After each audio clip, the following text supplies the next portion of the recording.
était encore en chemin. Marin était encore en chemin quand le dentiste sortit Nemo de l'aquarium et le mit dans un sac en plastique pour l'offrir à sa nièce Darla. Darla jaillit comme une bombe dans le cabinet. Coincé dans sa bulle de plastique, Nemo décida de faire le mort juste au moment où l'amiral se posait sur le rebord de la fenêtre ouverte. L'amiral ouvrit son bec.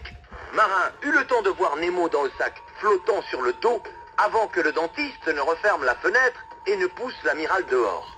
« Poisson !» s'écria Darla. Elle saisit le sac dans lequel se trouvait Nemo et le secoua.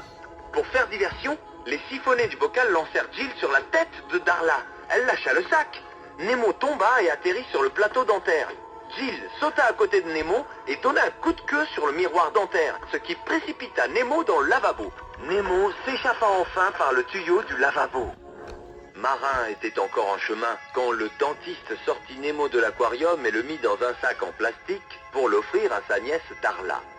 Darla jaillit comme une bombe dans le cabinet.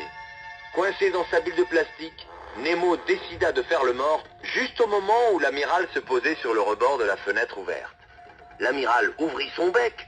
Marin eut le temps de voir Nemo dans le sac flottant sur le dos avant que le dentiste ne referme la fenêtre et ne pousse l'amiral dehors. « Poisson !» s'écria Darla. Elle saisit le sac dans lequel se trouvait Nemo et le secoua. Pour faire diversion, les siphonnets du bocal lancèrent Jill sur la tête de Darla. Elle lâcha le sac.